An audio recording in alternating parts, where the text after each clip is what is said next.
So, this is CTK USDT. Ayan yung one day niya. And nakita ko siya sa Bybit kasi almost 67% yung pump niya. Ayan, kita niya naman. So, try natin tong i-counter trend. Tuturo ko sa inyo paano to makikita yung peak niya para ma-short mo. Wait lang. Okay? Unang gagawin mo is tignan mo kung saan ba pumupunta si market. Dito ka muna. Diyan yung price, di ba? Okay. Andyan currently yung price. Saan ko kinuha? Yung last week, pati yung body. So, tingnan natin dito kung merong reason bakit siya pumunta dyan. Okay? So, ito. Yung liquidity area dito. So, most probably, hindi pa to magre-reverse. Nandito pa siguro yung reversal niya. Okay? Nag-react lang siya dito sa parang supply. Okay? So, pwede pa niya to kunin. So, itong reaction na to, wait lang. This is liquidity. Okay? Yan lang pwede niyang i-sweep sa higher time frame. So, itong reaction na to, nag-react lang si price. So, bababa tayo sa 15 minutes or 5 minutes para malaman yung hinahanap natin. 15 minutes. Okay, kunin nyo lang yung last candle. Alisin ko na to ah. Kunin nyo yung last candle high. Okay, i-box nyo lang yan. That's because kung si market is bababa na, kailangan hindi na ma-break tong last high. Yun kasi yung kinukuha natin. So, most likely pupunta pa yan dito. Ano yung gusto nating makita dito? Okay, ganito yung itsura ng gusto kong makita. Wait lang. Yung confirmation na. O, di ba nag-pump? Ganito. Okay? Momentum to na color red. Yung selling pressure.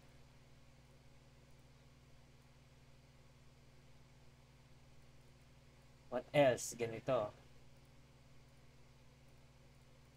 Solidate dyan, tapos angat dito, tapos pump ulit.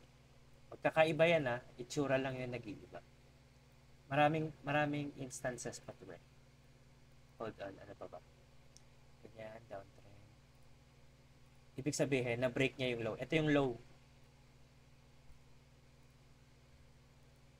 Okay? Yung isa pa, same lang din ito. Pero itong last is si-sweep niya tong pinakataas.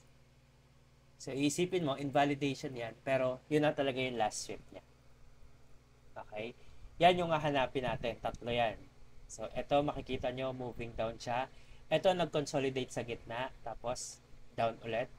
Same thing dito, nag-consolidate, pero sinip niya tong taas. Ito lang yung sinip niya.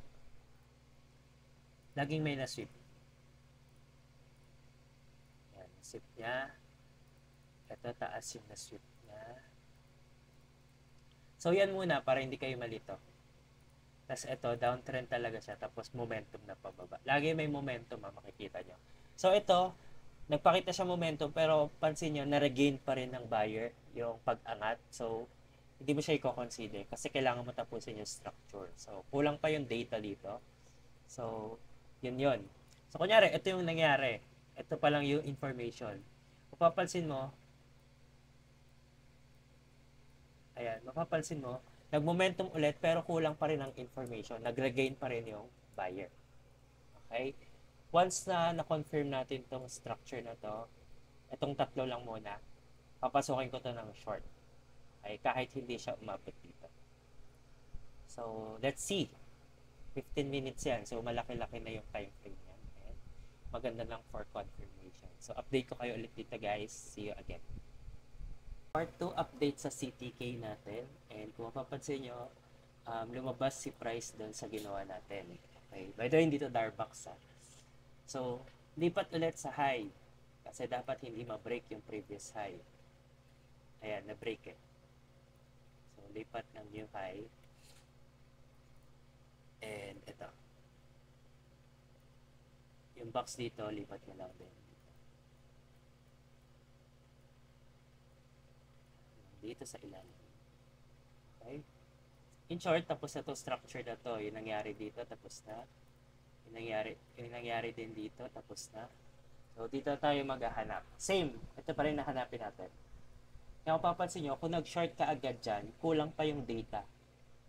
Wala pa siyang confirmation. So, punta tayo dito. Di ba malapit na siya? Dito. Pwede niya i-sweep lang yan ng pag ganon, tapos baba. Or dahan-dahanin niya. So, we will see. So, adjust ulit tayo one day. What if hindi siya dyan nag-reverse to? Hanap tayo dito. Dito siya. Okay?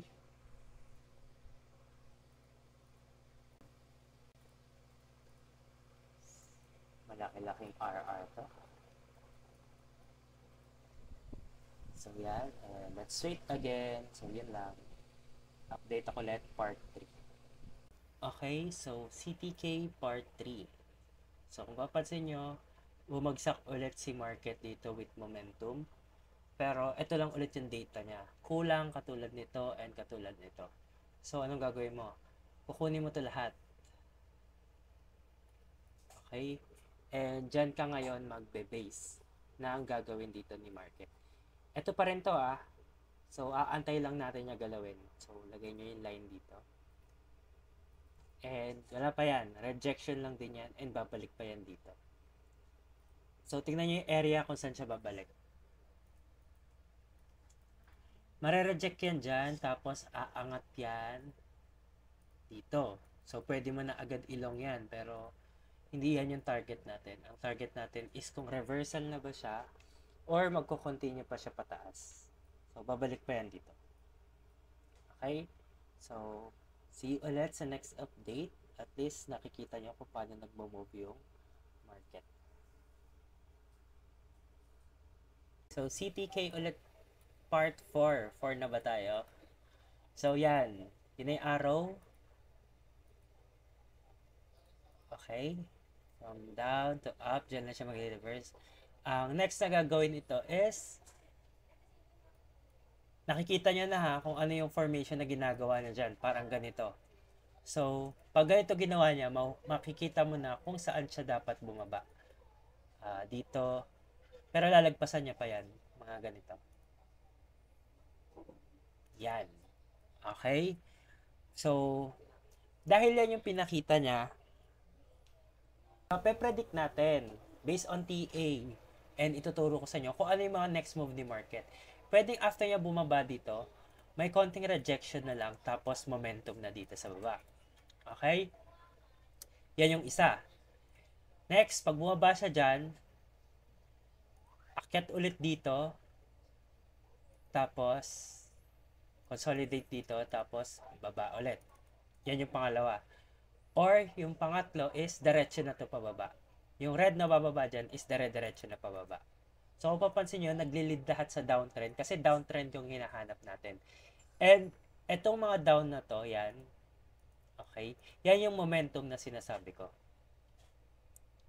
So most probably, ang ginagawa nitong CTK na to is etong semantic number 1. Okay?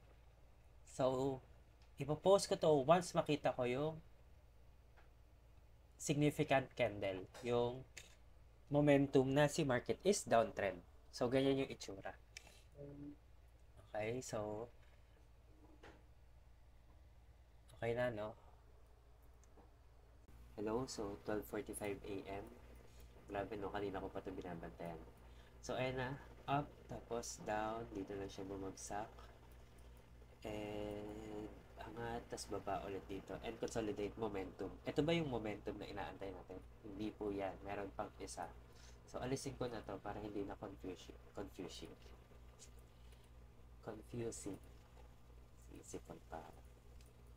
And inaantay ko na lang yung magandang break dito. Okay? By the way, no, hindi ko na share kung saan pwede pumasok dito sa area na to. Pero siguro, magkakaroon ako ng session nito sa YouTube na ituturo ko kung saan pwede pumasok sa ganito. So, momentum na yan, tapos, pababa na to. So, magulat kayo, kinabukasan, mahaba na yan, katulad na nangyari kay Turbo. Tinrade ko rin kasi to. Ayan, one day. Yan, mahaba na siya pagkagising. Okay? So, dyan ako nakapasok. So, yon, update ko na lang kayo ulit dito sa CTK kung ano mangyari.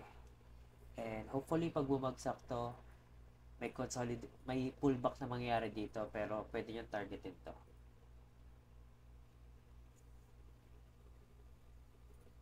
Ito. At saka area na to. Ito na yung final. Ganun lang. Easy baby.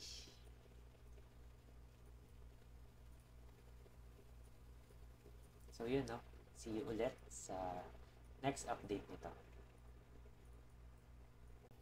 Alright, par 6 ng CTK. Okay, grabe, no? So, ito na yung completion. And, tagal eh, no? Sorry na busy. Ayan, yung momentum na sinasabi ko, ito yon. Okay? Bakit yan yon? Makikita mo yan sa higher time frame na significant. So, punta tayo sa 30 minutes. Yun, no? Ganda, di ba? That's because kailangan kasi ito ng momentum. Lagi ko yan tinuturo sa inyo. So, makikita nyo rin yan sa higher time frame. So, 15 minutes.